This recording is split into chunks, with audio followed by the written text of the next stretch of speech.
Assalamualaikum warahmatullahi wabarakatuh. Alhamdulillah. Wassalatu wassalam ala rasulillah wa ala alihi wa ashabihi wa mawalah. Amma ba'da. Sabahul khair, sabahul yawm. Kaifa halukum? Insyaallah kullukum fi khair. Taib anak-anakku kelas 12 IKA, bertemu lagi dengan Pak Rehan. Semoga kalian dalam keadaan sehat dan tetap selalu bisa menjaga protokol kesehatan, dan jangan lupa cuci tangan, pakai masker, dan jaga jarak. Tapi kali ini di semester 2 masih di bahasa peminatan. Sebelum kita melangkah kepada bab berikutnya di semester 2, yaitu tentang Al-Qasr, kita mengulas sedikit pelajaran-pelajaran di semester 1, yaitu tentang Al-Balaghah, sebuah disiplin ilmu yang mempelajari tentang gaya bahasa. Di dalam balaghah ada istilah fashohah, yaitu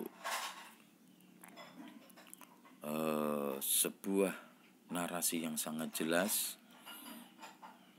dengan argumen-argumen yang kuat, dengan pemilihan kata-kata yang luar biasa indahnya untuk sebuah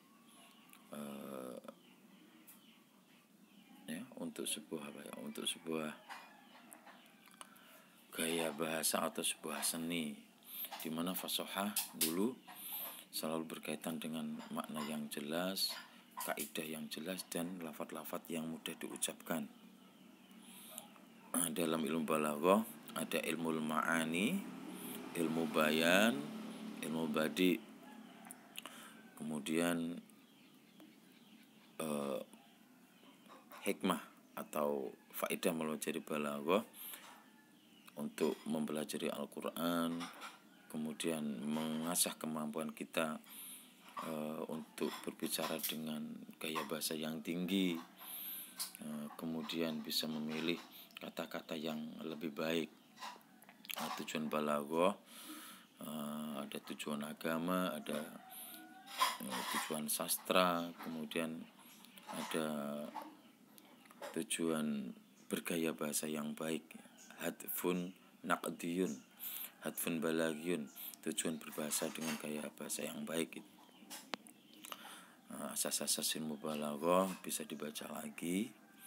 Kemudian di dalam ilmu bayan ada tasbih, tasbih, rukun-rukun tasbih, yaitu ada musabbah, ada musabbabih, ada tuh tasbih yaitu perumpamaan, mengumpamakan sesuatu dengan sesuatu yang lain, di mana dua sesuatu itu dianggap mempunyai sifat yang sama, kan begitu. Macam-macam balaghah, macam-macam tasbih. Ada tasbih ada tasbih balik, ada tasbih mursal, ada tasbih muakkad mujmal, ada tasbih mufassal. Itu kalau dilihat dari ada atau tidaknya rukun tasbih, yaitu ada tasbih dan wajah sibih, ya. Kemudian dari segi gayanya ada tasbih secara umum ada tasbih balik dan tamsil. Dikatakan tasbih balik dan teman-temannya yaitu mufassal, mujmal, muakkad, mursal, dan kemudian balik itu sebagai tasbih tasbih standar, ya, yang melibatkan ada tasbih dan wajah sibih. Kemudian tasbih tamsil adalah tasbih di mana yang diserupakan lebih dari satu sifat, itu tasbih balik.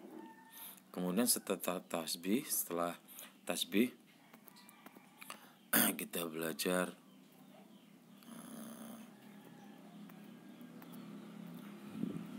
isti'arah, ada isti'arah. Tasbih tamsil juga ada. Tasbih tamsil.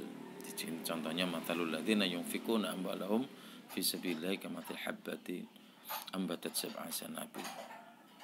Tasbih tamsil ini juga hampir serupa, yaitu tasbih yang mengumpamakan sesuatu, menyerupakan sesuatu dengan sesuatu yang lain dalam banyak hal. Kita lihat di sini orang-orang yang menginfakkan hartanya serupa di jalan Allah, serupa tanaman atau habbah yang tumbuh dengan 7 cabang, cabang, dan setiap cabang itu wa kullu sumbula mi'atu habbah, dan setiap cabang ada 100 habbah, 100 biji. Nah, kemudian ada al-isti'arah ya, ada al-isti'arah tasrihiyah dan matniyah, metafora dan personifikasi. Mohon untuk dibaca lagi, diingat-ingat. Nah, ini semua adalah termasuk majas ya. Majas itu menggunakan lafadz yang tidak pada semestinya, itu namanya majas. Nah, dalam gaya bahasa kita pun ada namanya majas ya, hampir sama.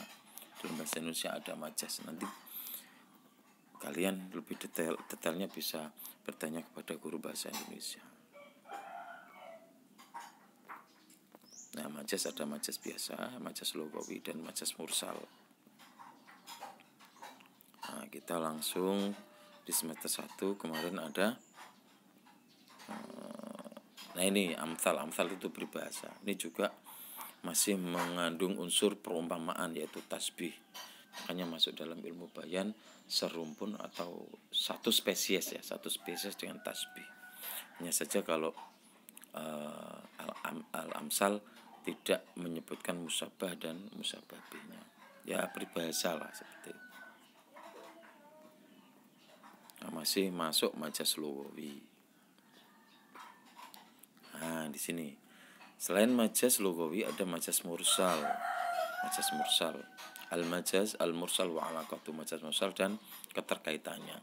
Ada juz'iyah, kuliah, menunjukkan sebagian, tapi ternyata yang dimaksud adalah semuanya. Wal kuliah menyebutkan semuanya, tapi yang dimaksud sebetulnya satu saja. Pras pro toto ya. Kalau juz'iyah totem pro parte, menyebutkan semuanya, tapi yang dimaksud adalah sebagian. Kalau kuliah menyebutkan semuanya, yang dimaksud adalah satu. Banyak contohnya itu kan. Dia menutup telinganya dengan tangannya, itu termasuk kuliah itu. Yang disebutkan tangan kan melibatkan 5 jari. Ternyata kalau kita menutup telinga ternyata dengan 1 jari, ya, itu termasuk kuliah. Kemudian ada keterkaitannya sababiyah. Nah, sababiyah menyebutkan sesuatu menjadi sebab akan sesuatu. Al-musababiyah menyebutkan penyebabnya. Al-mahaliyah menyebutkan keadaannya.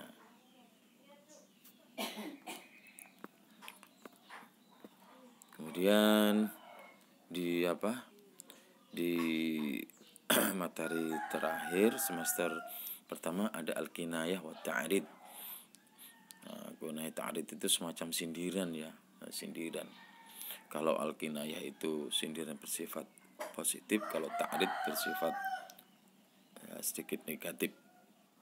Contohnya bisa Anda lihat, wah sepatu kamu selalu licin dan mengkilap. Ya memang sepatu ketika dibersihkan, ketika dilap, disemir itu memang licin. Nah, tapi ini untuk mengungkapkan bahwasanya seseorang itu sangat menjaga apa ya?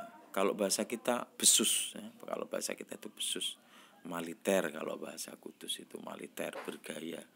Itu bisa kita ungkapkan dengan kata-kata, wah sepatu kamu selalu licin dan mengkilap. Nah seperti itu termasuk kinayah ya, termasuk kinayah. Nah, di sini ada anasir ta'riful kinayah, yaitu li'atami wujuhi qarinah ma'ani'ah min iradati. Nah, tidak ada larangan menyebutkan bahwasanya hal itu tidak boleh. Ya kalau kita menyebutkan wah sepatu kamu kok licin dan mengkilap, ya memang sepatunya licin dan mengkilap. Tapi yang berbicara tersebut itu menghendaki sebuah sindiran begitu. Itu kalau kalau kita mengungkapkan hal yang seperti itu, pada dasarnya kita bisa mengatakan atau dibolehkan mengatakan seperti itu, tapi yang dimaksud adalah tidak seperti itu atau sindiran, itu namanya kinayah. Gitu ya. Ma'a jawazi iratil makna al-asli, dan dibolehkan menghendaki makna yang sebenarnya. Atau lafdun uridu bihi ghairu ma'nahu alladhi wudi'alahu, yaitu ungkapan yang diinginkan tidak pada tempatnya. Ya seperti kita mengatakan seseorang, wah sepatu kamu, wah rambut kamu licin, wah kamu kulit kamu mulus, nanti lalat bisa terpeleset. Ya memang pada dasarnya memang mulus. Nah, begitu ya. Nah, itu ungkapan-ungkapan seperti itu namanya kinayah. Dalam contoh di sini ada contoh Zaidun tawilun najat. Zaid itu tali panjangnya panjang, tali pedangnya panjang. Memang dikatakan Zaid di sini memang diceritakan orangnya tinggi besar. Orang tinggi besar ya apa-apanya biasanya juga besar, pedangnya besar, tunggangannya besar, kudanya besar. Tapi ini yang ternyata yang diinginkan adalah bahwa Zaid itu orangnya pemberani, yang dimaksud seperti itu. Nah, apabila mengungkapkan seperti itu, ada ungkapan seperti itu di dalam Al-Quran atau hadis, itu disebut sebagai sebagai apa ya? Sebagai itu tadi kinayah. Nah, kita lanjut. Nah, kalau ta'rid itu ya kita lihat di sini. Nah, orang muslim yang sempurna adalah orang yang selalu menjaga lisan dari selain dirinya. Nah, kalau ta'rid, sindiran yang bersifat menasihati. Kita lihat di sini contohnya. Contoh ta'rid adalah hadis Nabi yang bercerita orang muslim yang sempurna adalah seseorang yang lisannya, orang Islam lainnya selamat dari gangguan tangan dan lisannya. Kepada teman kalian kerap kali mengganggu orang lain, ucapan kalian itu bisa disebut sindiran atau ta'rid. Nah, itu tadi ringkasan materi semester 1. Tip.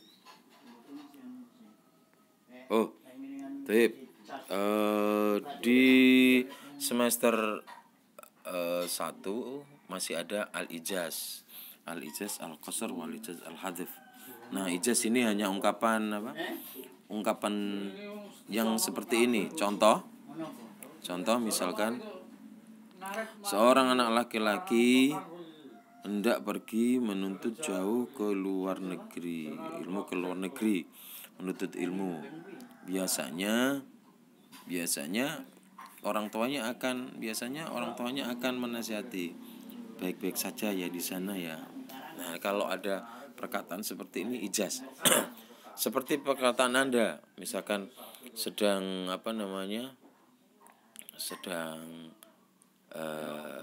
berbicara sama temannya, misalkan temannya kan teman kalian, ada salah satu teman kalian yang misalkan memilih sesuatu hal di mana meminta pertimbangan pada kalian. Misalkan mau beli baju, biasanya kalau yang muda-muda ini kan suka curhat ke temannya, memilih pilihan, memilih apa ya, teman-teman dekat begini. Misalkan si Fulan kepada Z, saya punya teman begini. Nah, biasanya kalau si Z itu ada banyak pertimbangan tapi takut menyakiti hati temannya, kan biasanya cuman bilang begini, emang ente mantep ya. Cuman kata-kata kamu mantap ya, itu kan mengandung makna yang banyak, bisa untuk kehati-hatian dan sebagainya. Nah, apabila mendapati yang seperti itu namanya ijaz qasr ya. Nah, ini pengertiannya ini. Al-ijaz yaitu jam'ul makna al-mutakatsir wa tahta al-lafat wa tatallafat al-qalim ma'al ibanah wal ifsah. Yang dinamakan ijaz, ya ini pada dasarnya satu kata dari ajaya yujizu, yaitu pembolehan ya. Bisa akhirnya ada yang menjelma menjadi majaz, ada yang ijaz, yaitu pembolehan secara bahasa, yaitu pembolehan. Tapi kita harus paham bahwasanya istilah-istilah Arab tidak bisa diistilahkan ke bahasa Indonesia. Salah satunya ijaz, ya udah kita sebut ijaz aja. Al-ijazu yakni jam'ul ma'ani. Ijaz dimakan ijaz adalah mengumpulkan makna yang banyak, al-ma'ani al-mutakatsirah tahta al-lafzi al-qalil, dengan lafaz yang sedikit, ma'al ibanah wal ifsah, dengan sebuah pondasi keyakinan yang kuat dan ifsah, dengan bahasa yang fasih. Seperti kata seorang ibu kepada anaknya yang mau menuntut ilmu keluar kota, baik-baik saja di sana ya. Ini kata-katanya sedikit, tapi berdasarkan sebuah burhan, sebuah argumen yang kuat. Argumen kuatnya di mana? Ya, kasih sayang, perhatian, itu wal ifsah, dengan bahasa yang fasih. Baik-baik saja ya di sana ya. Artinya agar menjaga sholatnya, pintar-pintar menjaga pergaulan dan sebagainya. Begitu ya. Itu tadi termasuk ilmu bayan tadi ya, termasuk ilmu bayan. Dari depan ada tasbih, ada majaz ada majaz lugawi dan majaz mursal. Majaz lugawi meliputi tasbih, meliputi amsal. Kemudian tasbih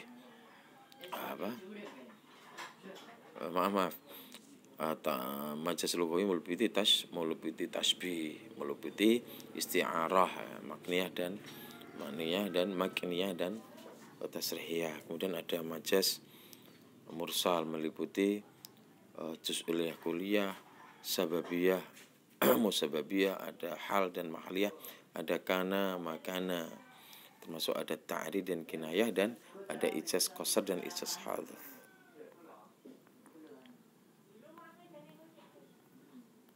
Baik. Sekarang materi semester 2 disiapkan catatannya, pensilnya dan bukunya. Kalian bisa mencatat apa-apa yang kalian anggap penting. Kalau penting semua berarti harus dicatat, gitu ya. Tip Tulab al-mahbub al-ahibba al-aizza. Moga-moga pengantar dari semester 1 bisa membuat lebih terbuka wacananya. Al-babu tsamin yakni al-qasr. Secara bahasa al-qasr ini mempunyai arti pendek ya. Ketika ada panjang, kita ringkas itu menjadi al-qasr. Atau sesuatu yang umum kemudian kita sempitkan, itu juga bisa disebut al-qasr. Kalau dalam fikih Salat yang 4 rakaat dijadikan 2 rakaat itu juga namanya qasar. Nah, yang bisa diambil kesimpulan adalah lafadz qasar ada dalam istilah fikih, ada dalam istilah balaghah juga ya, ada dalam istilah balaghah juga. Tapi kalau al-qasr dalam balaghah mempunyai arti pemfokusan atau pengkhususan sesuatu. Kita lihat contoh. Di sini. Nah, untuk tujuannya ada fudaras, kalian bisa baca sendiri ya. Ya dong, bisa baca sendiri dan dicari arti sendiri. Kamusnya biar tidak usang. Kita lihat contoh qasar. Di kota ini tidak ada dokter kecuali saya. Ungkapan ini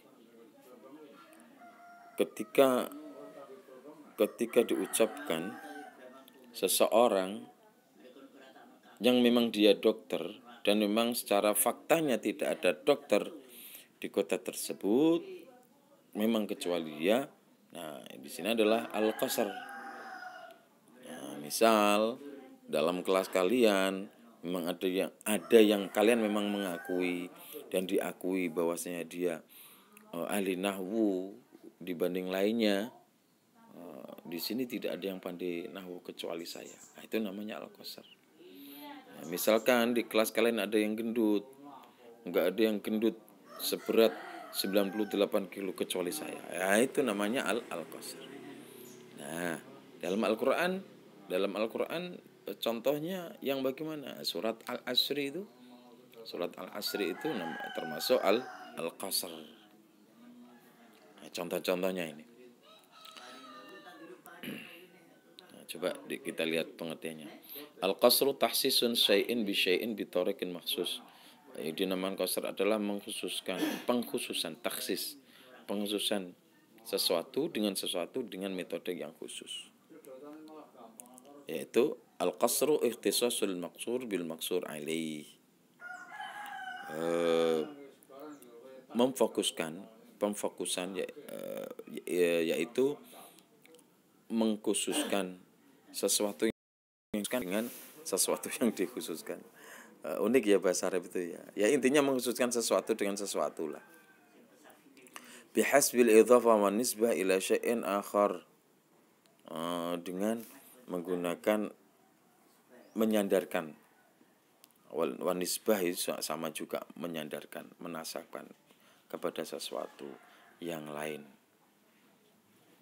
Lal jami' ma'adahu. Tidak semuanya.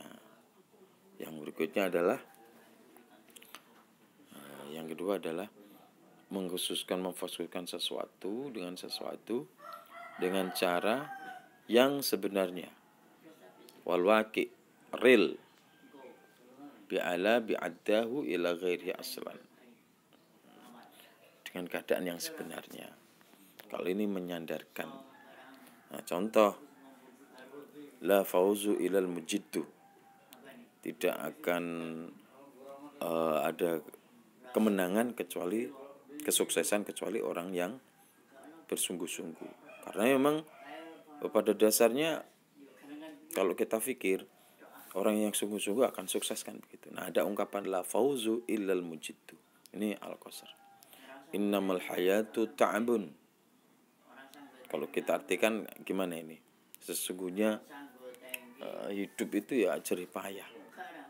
Sesungguhnya hidup itu jerih payah. Ya kalau dipikirkan memang apa-apa jerih payah. Harus mengeluarkan tenaga dan sebagainya. Al-ardu mutaharikatun la thabitatun.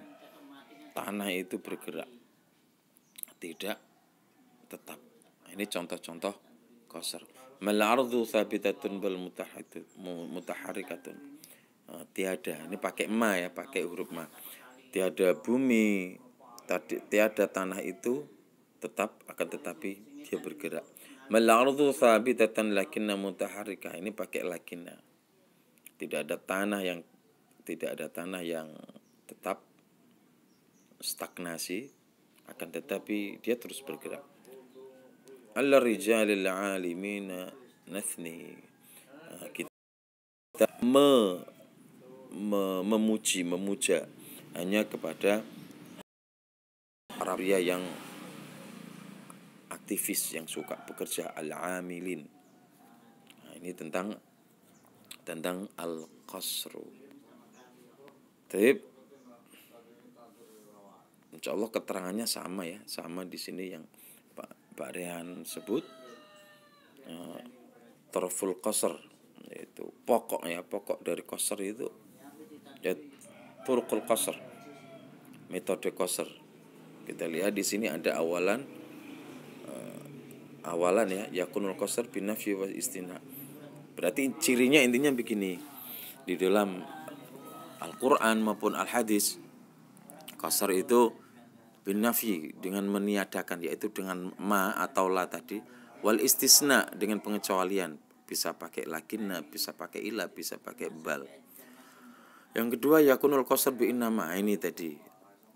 Jadi misalkan terpaksanya kita tidak faham artinya, tidak faham maksudnya, kalau ada innama, oh ini termasuk gaya bahasanya al-qasr. Kita aja mudahnya ya. Yang ketiga yaitu yakunu al-qasr bil ataf, dengan ataf, yaitu bi la wabal walakin. Jadi kalau ada bal walakin termasuk juga al-qasr. Yang keempat al-qasr bi taqdimi ma haqquhu lit-ta'khir, yaitu dengan mengedepankan yang seharusnya dia di belakang. Contoh di sini iyyaka na'budu wa iyyaka nasta'in. Bi taqdimi ma haqqahu at-ta'khir. Mendahulukan yang harusnya di belakang. Ini kan uslub yang yang semestinya struktur standar kan,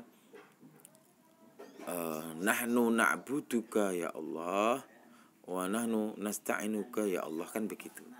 Nah, ini ternyata ditaruh depan iyyaka na'budu wa iyyaka nasta'in, kan begitu ya. Itu apabila menunjukkan seperti itu, melihat yang seperti itu dinamakan al-qasr. Taib, itulah jadi tentang al-qasr, yaitu materi pertama tentang al-qasr. Taib, itu tadi ringkasan semester awal dan kemudian materi di semester 2. Jadi tugasnya ya. Jadi kita simpulkan dulu ya. Al-qasr secara bahasa mempunyai arti pendek ya. Pendek, memendekkan sesuatu, atau bisa diartikan menjadikan sesuatu yang masih umum ditarik menjadi kesimpulan yang khusus. Nah, ternyata al-qasr banyak dipakai di beberapa istilah disiplin ilmu. Salah satunya disiplin ilmu fikih. Nah, kita kenal dengan al-qasr dan al-balaghah. Nah, dalam istilah balaghah, al-qasr mempunyai fungsi atau pengertian mengkhususkan sesuatu. Taib. Metode qasr ada berapa tadi? Ada 4 ya. Ada 4, yaitu dengan dengan bin nafyi istisna, dengan innama, dengan ataf, bila, wabal, walakin. Kemudian yang keempat taqdimu ma haqqahu ta'khir.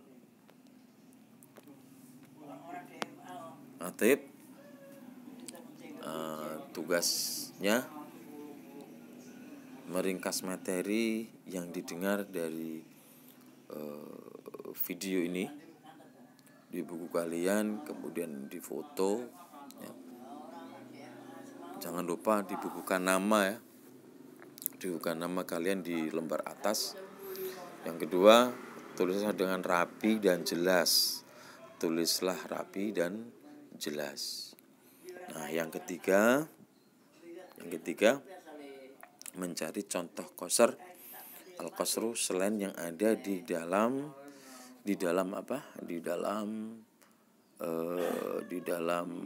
contoh buku tersebut. Ya, ingat, 1, meringkas materi yang didengar. Kemudian yang kedua mencari contoh qasar selain yang ada di contoh. Satu saja. Masing-masing kalian satu saja. Nah, kemudian menyetornya kemana, nunggu info lebih lanjut. Karena Pak Rehan juga masih sama-sama utak-atik learning ini ya, learning yang baru, yang asik. Kalian di e-learning bisa itu ya, bisa membuat status dan sebagainya, bebas, nggak apa-apa, asal sopan, asal baik. Tapi begitu anak-anakku, mohon maaf atas banyak kesalahan dan kekurangan yang belum paham baik materi, instruksi, bisa japri lewat WA. Dan saya mohonkan lewat japrinya lewat WA grup kelas bahasa Arab minat ya, biar semuanya biar semuanya bisa melihat, paham, dan tidak mengulang pertanyaan yang sama. Taib, wa al-afu minkum wallahul musta'an ila sabilil aqwam. Assalamualaikum warahmatullahi wabarakatuh.